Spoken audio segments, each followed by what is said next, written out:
فأعوذ بالله من الشيطان الرجيم. بسم الله الرحمن الرحيم. إنما يخشى الله من عباده العلماء. صدق الله مولانا العظيم. إن الله وملائكته يصلون على النبي يا أيها الذين آمنوا صلوا عليه وسلموا تسليما.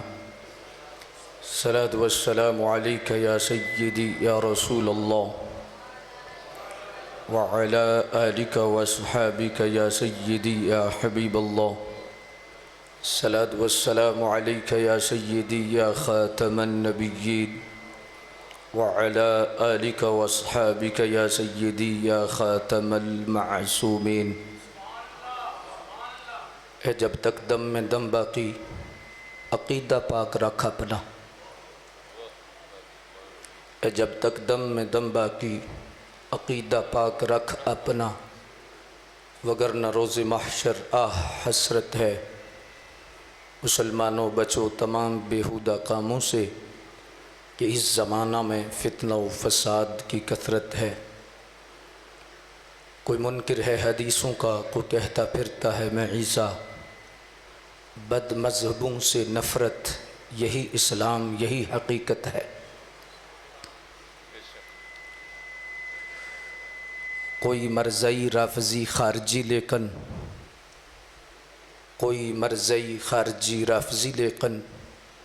خدا کا شکر. کوئی مرزئی خارجی رافضی لیکن خدا کا شکر ہے کہ ناجی فقط اہل سنت ہیں. اس کی وجہ کیا ہے؟ تمامی اولیاء اللہ تھے ہیں اس مبارک جماعت میں. تمامی اولیاء اللہ تھے ہیں اس مبارک جماعت میں. اس جماعت پر خدا کا دست رحمت ہے.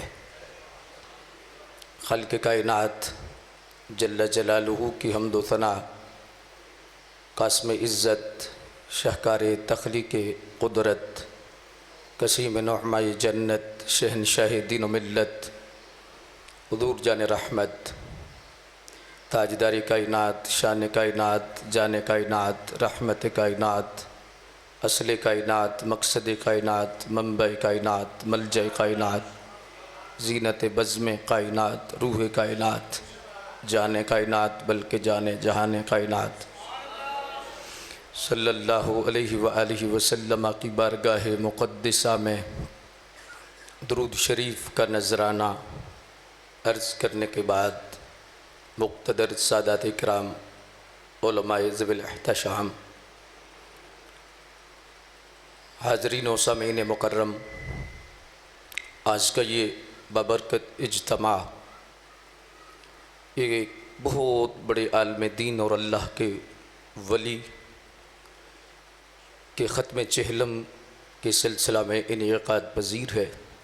میری مراد ناظر اسلام ابو الحقائق مجاہد ملت قبلہ علامہ مولانا غلام مرتضیٰ ساقی صاحب رحمۃ اللہ تعالی علیہ.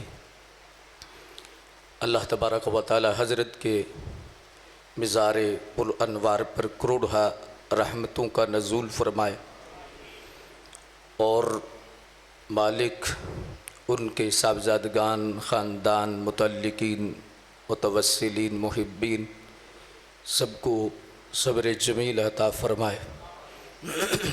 اس موقع پر میں جانشین ابو الحقائق حضرت قبلہ علامہ مولانا محمد طارق محمود ساقی مجددی، محتمم جامعہ اجمیریہ مجددیہ، آپ اور حضرت کے سارے شہزادگان بالخصوص محمد قاسم ساقی مجددی زیدہ شرفہ سے تعزیت عرض کرتا ہوں.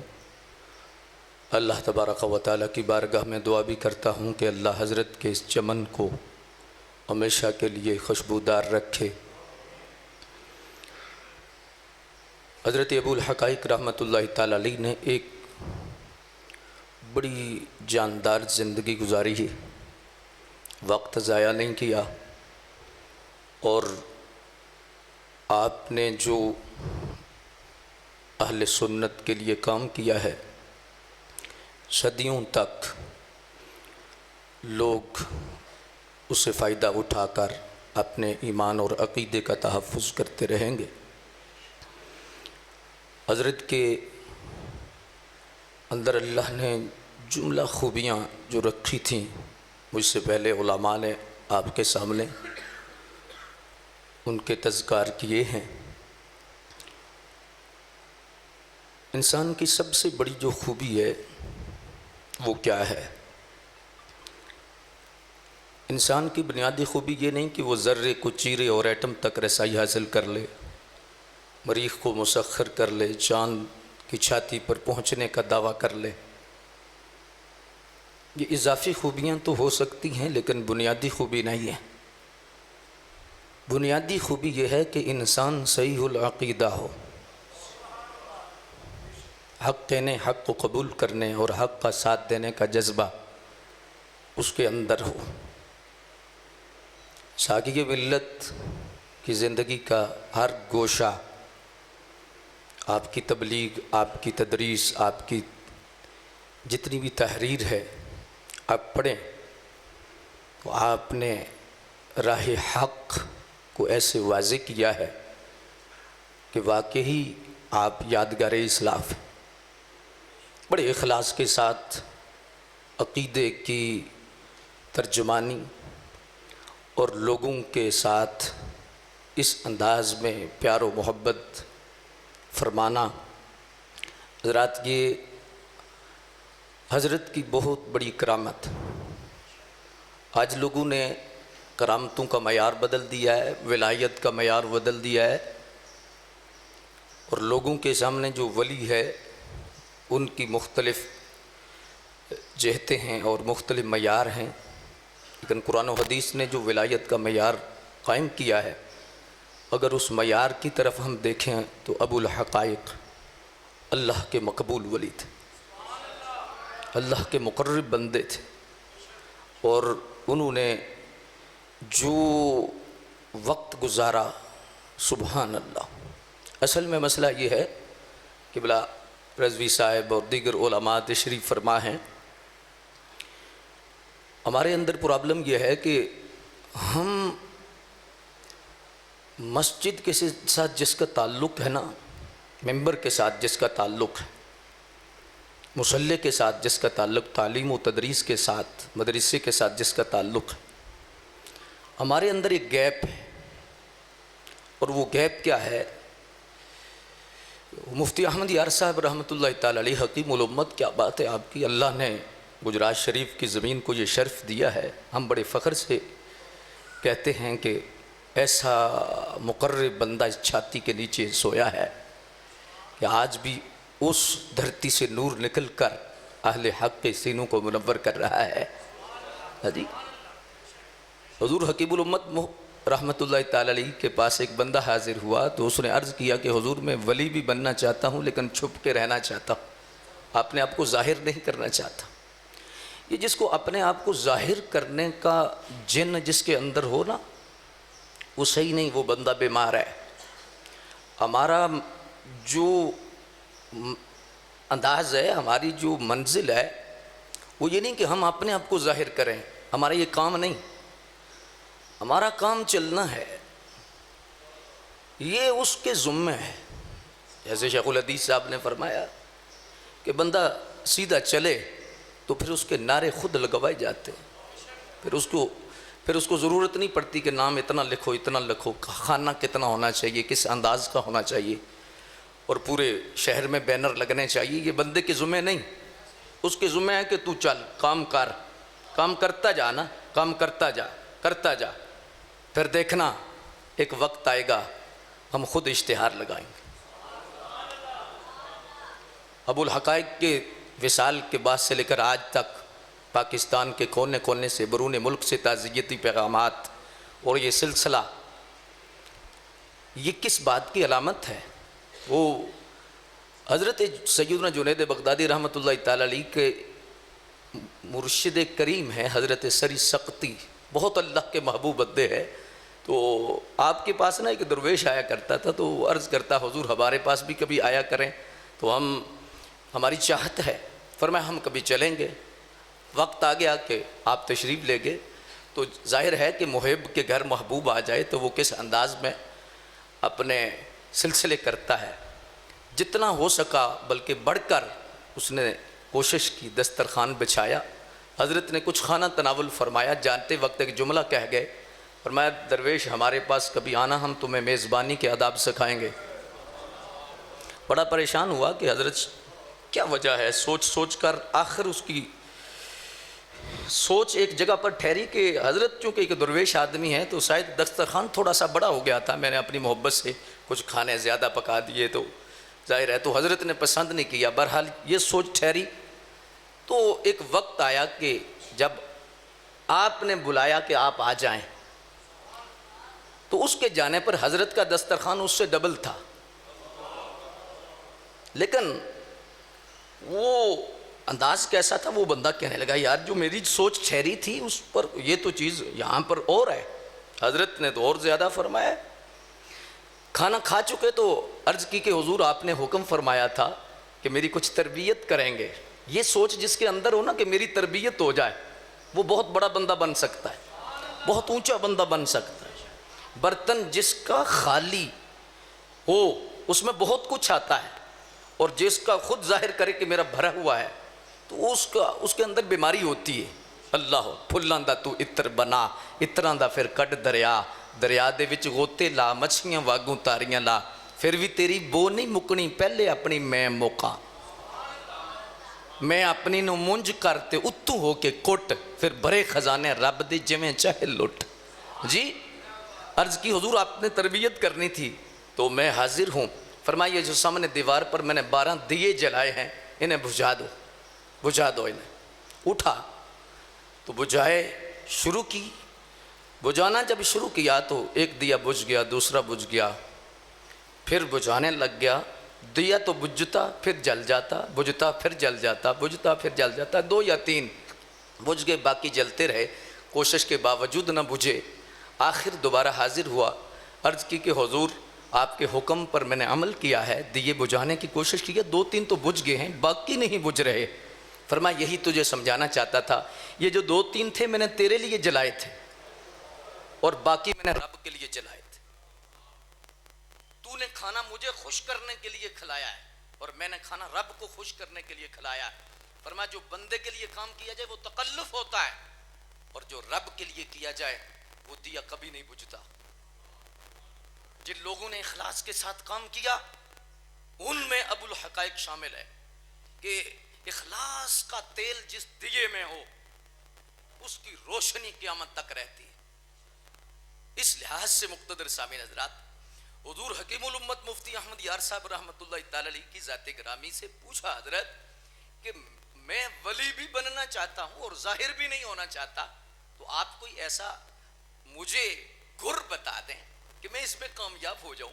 اب تھوڑا سا سکوت اختیار کیا، تھوڑی دیر کے بعد آپ نے فرمایا بیلی تو نے جو پوچھا ہے، اردو بڑی انڈیا کی بولتے تھے اور بڑی خوبصورت بولتے تھے، اور حضور صدر الفاضل کا ایسے نور چمک رہا ہوتا تھا۔ اعلیٰ حضرت فاضل بریلوی رحمۃ اللہ، حضور حکیم الامت کی تحریر سے آج بھی حضور کی محبت ایک ایک لفظ سے پھوٹتی۔ جیسے ابو الحقائق کی تحریر آپ دیکھیں نا، آپ کی کتابیں دیکھیں، میں اکثر سنگیوں کو کہتا ہوں تقریر کی عمر نہیں ہے، تحریر کی عمر ہے۔ اب دیکھتے رہنا کہ حضرت ساقی ملت نے جو کام کیا ہے صدیوں تک اس کا فیضان جاری رہے، صدیوں تک۔ اللہ اکبر۔ ہو سکتا ہے مرید اتنی دیر یاد نہ رکھ سکے، لیکن کتاب ہمیشہ بولتی رہے گی، حق ہمیشہ بولتا رہے گا۔ اللہ اکبر۔ تو عرض کی کہ حضور مجھے کوئی گر بتا دیں کہ میں ولی بھی بن جاؤں لیکن ظاہر نہ ہوں، بندوں میں ظاہر نہ ہوں۔ تو آپ نے ارشاد فرمایا بیلی تم پتہ کیا کرو، تم پھر مسجد کے امام بن جاؤ۔ مسجد کے مولوی بن جاؤ، تعلق اپنا مسجد سے پیدا کر لو، ممبر سے تعلق پیدا کر لو۔ آپ نے فرمایا زمانہ ہر گندے بندے کو ولی ماننے کے لیے تیار ہو جائے گا، کڑے والی سرکار، لٹوں والی سرکار، چھاپوں والی سرکار، فلانی سرکار، فلانی سرکار، فلانی سرکار۔ زمانہ ہر اس گندے بندے کو بھی ولی مانے گا جو 10 مہینے غسل نہ کرے، نہائے نہ، اسے ضرور ولی مان لے گا۔ لیکن فرمایا میرا تجربہ ہے کہ اگر ایک بندہ 40 سال بھی درس قرآن دیتا رہے، درس حدیث دیتا رہے، مسجد کے ساتھ منسلک رہے، اس کو زمانہ ولی نہیں مانے گا۔ یہ نہیں فرمایا کہ سارے نہیں مانیں گے، فرمایا کچھ تو مانتے ہیں، لیکن عام طور پر لوگوں کی طبع یہ ہے، طبیعت یہ ہے کہ جس نے قرآن پڑھایا انہیں ولی نہیں مانا، جس کا تعلق مسجد سے تھا اس کو ولی نہیں مانا۔ ایک عام درجے کا بندہ 4، 10، 15، 20 دن گلی میں بیٹھ کے ننگ تڑنگ ہو گیا ہے، زمانے نے کہا ہے کہ بڑا پہنچا ہوا ہے، تو حکیم الامت کی آنکھوں میں آنسو آگے۔ فرمایا جو ایک بندہ سنت و شریعت کا باغی وہ گلی میں بیٹھے اور 10 مہینے بیٹھے، زمانہ اسے ولی کہے، کہا کہ میں لوگوں کی سوچوں پہ ماتم کیوں نہ کروں کہ جو 40 سال قرآن پڑھائے، جو 40 سال درس حدیث دے، لوگوں کے عقیدے اور ایمان کا تحفظ کرے، زمانہ اسے ولی نہ مانے۔ فرمایا زمانے کے ولی ماننے کی ضرورت ہی نہیں، رب نے جن کی ڈیوٹی لگائی ہے اللہ تبارک و تعالی جل مجد الکریم انہیں خود ولی منوا لیتا ہے۔ تو حضرات اس ختم پاک کی نشست میں میں آپ سے گزارش کروں گا اپنا رخ مسجد کی طرف کر لو، اپنا رخ مدارسوں کی طرف کر لو، اور ابو الحقائق کے جتنے مرید ہیں، متعلقین ہیں، اور جتنے بھی لوگ محبت کرنے والے ہیں، میری گزارش ہے اب آپ کا امتحان شروع ہوا ہے، اور آپ کا مشن جس نے بھی زندہ رکھا اس نے ساقی ملت سے پیار کیا، نعرے سارے لگاتے ہیں، میں بھی میں بھی میں بھی میں بھی، یہ ریت ہے، لیکن عمل سے زندگی بنتی ہے۔ ہاں جی، اگر آپ ساقی ملت سے پیار کرتے ہیں، میں طلباء اپنے جو ساتھی ہیں اور باقی اساتذہ، یہ تو سارے اعلیٰ لوگ ہیں نا، ان کے مریدین جتنے ہیں، میں ان سے گزارش کروں گا آخری دم تک آپ ان کے مشن سے پیار کرو، آپ ان کے مدرسے کو اٹھا کے رکھو، آپ ان کا جتنا بھی مشن ہے، اگر آپ کی کتابیں رہتی ہیں مسودہ جات، ایک ایک بندہ اہل سنت میں، یار اگر ہم ہزاروں روپے محفل نعت پہ خرچ کر سکتے ہیں، ہزاروں روپے ہم محفلوں پہ خرچ کر سکتے ہیں، یار ہمارا یہ ذہن کیوں نہیں بنتا کہ علامہ صاحب آپ کی ایک کتاب میں چھپوا دیتا ہوں۔ ہم عمرے کے ٹکٹ جو نکالتے ہیں، عمرے کے ٹکٹ نکال کر تو ہم یہ کرتے ہیں۔ حضرات یہ ریت آپس میں یہ ختم کریں۔ میں یہ نہیں کہتا کہ محفل نعت کے ہم خلاف ہیں، سسٹم کو بہتر بنانے کی ضرورت ہے۔ عمرے کے ٹکٹ نکالے جا رہے ہیں، مدرسے میں بچے ابھی بھی دال کھا رہے ہیں، ابھی بھی کیا انداز ہے کھانے کا، اور حضور کی امت کے لوگ جو ہیں وہ عمرے کے ٹکٹ نکال کر تو 50 عمرے کے ٹکٹ، 60 عمرے کے ٹکٹ، 70 عمرے کے ٹکٹ۔ حضرات کی کیا تماشا ہے جی؟ غور فرمائیے نا۔ حکیم الامت مفتی احمد یار صاحب رحمۃ اللہ تعالی علیہ فرمانے لگے، خرچ سنی بر قبور و خان کا، خرچ نجدی بر علوم و درس کا۔ فرمایا سنی کا خرچ قبروں پر ہوتا ہے، سنی کا خرچ چادروں پر ہوتا ہے، سنی کا خرچ مزاروں پر ہوتا ہے، اور نجدی کا خرچ نجدی بر علوم و درس گاہ۔ فرمایا نجدی علم پہ، علوم پہ اور درس گاہ پہ خرچ کرتا ہے، بعد میں چادر شادر نہیں چڑھاتا، نہ پھول چڑھاتا، کہتا چلو مرگ مردود نہ فاتحہ نہ درود۔ اس لحاظ سے لیکن چونکہ ہم اہل حق ہیں، ہم تو سبحان اللہ والذین جاؤوا من بعدہم یقولون ربنا اغفر لنا ولاخواننا الذین سبقونا بالایمان، وہ جو بعد میں اخلاف ہیں وہ اپنے اسلاف کو یاد رکھتے ہیں، یہ اس صراط مستقیم پر چل رہے ہیں۔ لیکن حضرات اللہ کا واسطہ ہے اپنے مدارس کی طرف توجہ کرو اور اپنے مدرسوں کو اٹھاؤ۔